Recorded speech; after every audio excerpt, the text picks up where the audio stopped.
Oke, bismillahirrahmanirrahim. Assalamualaikum warahmatullahi wabarakatuh. Selamat siang, pada Mas Ajeng dan teman-teman semua.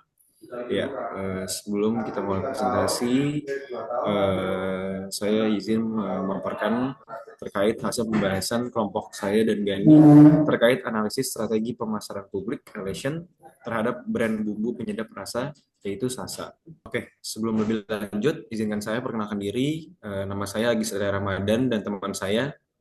Ahmad Gani Mubarok. Oke, siap. Oke, sebelum mulai, pertama-tama izinkan saya menjelaskan latar belakang dari brand Sasa itu sendiri. Nah, jadi brand Sasa itu berasal asli dari Indonesia, yang mana dikenal luas sebagai produsen produk bumbu dan penyedap makanan, dan berdiri sejak tahun 1968 oleh Roda Mas. Nah, nama Sasa sendiri itu juga merupakan kependekan dari Sari Rasa.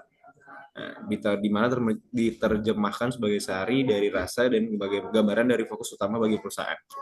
Kayak gitu. Dan jadi Sasa menawarkan berbagai produk mulai dari penyedap rasa, tepung bumbu, saus hingga mie instan yang sudah kita lihat. Nah, gambar di sini menunjukkan bahwa gambar dari si pabrik Sasa tersebut. Oke, lanjut. Di sini ada nilai-nilai inti dari perusahaan Sasa. Sasa juga mengunjung tinggi nilai kepercayaan dan inovasi dan kualitas dalam setiap produknya yang dihasilkan. Nilai-nilai ini diwujudkan melalui proses pembuatan yang mengutamakan bagaimana cara dia mengelola produk itu berkualitas dan proses yang higienis untuk menghasilkan produk yang dapat diandalkan atau yang dinikmati oleh konsumen itu sendiri. Di sini visi misi Sasa sendiri itu ada visi visi brand Sasa itu yaitu ada menjadi brand pilihan utama dalam kategori bumbu penyedap rasa dan penyedap makanan di Indonesia dan internasional. Misi dari perusahaan Sasa sendiri menyediakan produk makanan berkualitas yang dapat memperkaya pengalaman memasak dan memberikan cita rasa lezat pada setiap hidangan makanan yang kita hidangkan atau yang kita rasakan. Oke, untuk selanjutnya ada analisis positioning, image, dan target market dari brand Sasa itu sendiri. Yang pertama itu adalah positioning. Jadi Sasa memposisikan dirinya itu sebagai solusi bumbu dan penyedap makanan yang praktis, lezat, dan berkualitas tinggi untuk keluarga Indonesia. Demografinya pastinya menargetkan keluarga Indonesia, khususnya ibu rumah tangga dan wanita berusia 25 tahun sampai 50 tahun yang bertanggung jawab dalam menyiapkan makanan untuk keluarga di rumah. Brand image dari brand Sasa itu sendiri adalah Sasa memiliki citra sebagai brand yang ramah keluarga dan sangat dekat dengan budaya kuliner Indonesia. Oke, strategi dan aktivitas pemasaran. Strategi dan aktivitas pemasaran sendiri di sini dibagi menjadi tiga, yaitu ada pertama push strategi yang dimana promosi di toko atau in-store promotion melakukan kerjasama dengan supermarket ataupun toko retail untuk menampilkan produk Sasa di posisi strategis atau disebut juga dengan in-cap display. Kedua ada program sampling, yaitu program sampling melakukan berbagai lokasi strategis seperti pasar swalayan atau pusat perbelanjaan agar konsumen dapat mencicipi langsung kualitas dan rasa produk Sasa itu sendiri. Pada pool strategi di sini dibagi menjadi dua. Yang pertama itu ada kampanye media sosial dan konsep rasa makanan. Pada kampanye media sosial di sini Sasa mengusung tema kreasi masakan rumahan dengan Sasa yang mengajak konsumen untuk memberikan kreasi masakan mereka dengan hashtag Sasa melezatkan. Yang dimana bisa kita lihat pada gambar di samping ada di IG story atau IGS mereka. Sasa melezatkan itu campaign bersama Chef Kong dan Chef Igo melakukan kontes resep makanan yang diadakan online secara daring untuk konsumen dapat mengunggah kreasi masakan dia sendiri dengan menggunakan produk Sasa itu sendiri. Nah, selanjutnya ada pas strategi. Yang pas strategi ini adalah yang pertama ada kolaborasi dengan influencer. Jadi Sasa bekerja sama dengan influencer yang memiliki pengaruh besar begitu di media sosial ya. Yang mana tujuannya adalah untuk memperkenalkan produk Sasa melalui resep dan konten menarik yang mereka bagikan kepada pengikut mereka gitu ya. Jadi yang kedua, partisipasi dalam acara kuliner. Nah, jadi Sasa berpartisipasi sebagai sponsor dalam berbagai festival makanan atau bazar kuliner untuk memperkenalkan produk secara langsung kepada khalayak yang lebih luas. Nah, contohnya seperti gambar di bawah ini adalah partisipasi dalam acara kuliner brand Sasa untuk bersama dengan kolaborasi dengan influencer untuk menampilkan produk yang dipakai dihidangkan di makanan. Ya, izin menambahkan di sini bi eh, back dulu gue, boleh. Yang tadi. Di situ ada BA yaitu Lee Min Ho sebagai brand ambassador Sasa dan Chef Kong dan Chef Igo untuk acara partisipasi dalam acara kulinernya. Oke, selanjutnya ada strategi untuk meningkatkan loyalitas konsumen. Program loyalitas berbasis poin.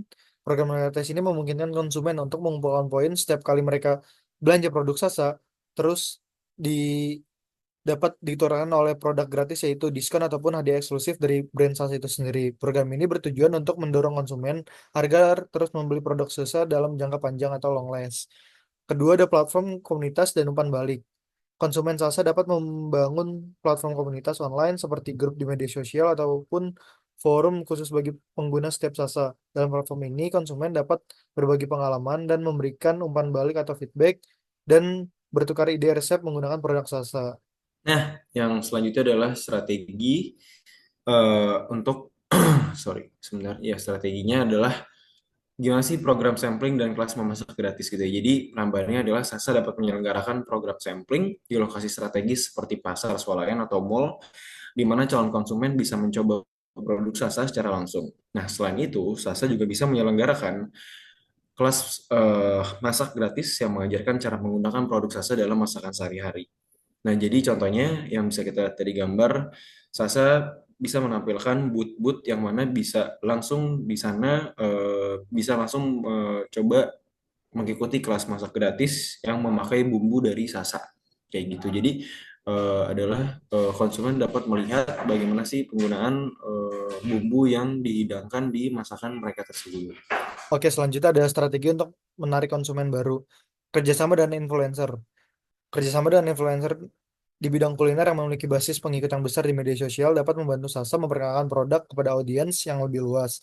Seperti influencer dapat membuat konten kreatif, seperti tutorial masak menggunakan produk Sasa atau ulasan tentang terpercaya dan memiliki pengaruh di komunitasnya sebagai calon konsumen baru untuk melihat rekomendasi produk itu sendiri untuk menggunakan produk Sasa atau mengkreasikan produk Sasa itu sendiri. Bisa dilihat di sini contoh kita mengambil Raditya Dika dan Dokter Tirta menginfluence ataupun mengasih tahu ke audiens bahwa produk Sasa tuh nggak cuma micin ataupun varian-variannya banyak dan menjelaskan bahwa micin tuh tidak hanya hal konotasi yang negatif melainkan sebagai video berikut. Mas minta penyedap, tak ambil. Apa MSG? MSG, anggap Oke. MSG, set, masuk. Oke. Terus yang disalahin ini? Sorry, itu kan Sasa nih. Ini gue anak skena juga soalnya. Hah? Iya. Scan. Iya. Boom. Betul. Jadi- Sebutkan 3 lagu Sasa. Anjir. Kaos band. Kenapa saya ditanya? Kebalik lah. Sebutkan 3 lagu Sasa. Sasa, Sasa, Sasa, Sasa. Emang usia ya. Ih, bisa pas banget ya. Iya. Ada, ini mangkoknya ada itu. Ya ini bukan skenario ini. Pas banget ya. Ini bukan briefing. Kok bisa banget ya. Iya. Ada muka gue lagi. Oh ya keren ya. Isinya kopi. Keren ya. Waduh, kok jadi. Oh, nggak boleh disebut, nggak boleh itu. Nah, Oke, terus kita kasih kayak gini, kita kasih set pakai sendok masuk.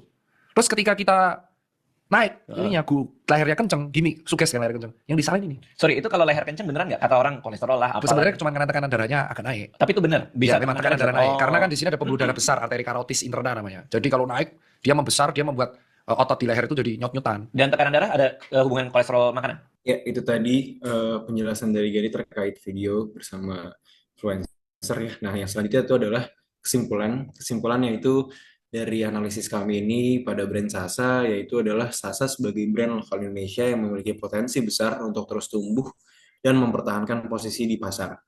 Dengan mengimplementasikan strategi pemasaran yang melibatkan pendekatan push, pull, dan press, serta membangun hubungan yang lebih erat dengan konsumen melalui strategi hubungan konsumen, Sasa dapat meningkatkan loyalitas konsumen dan menarik pelanggan baru.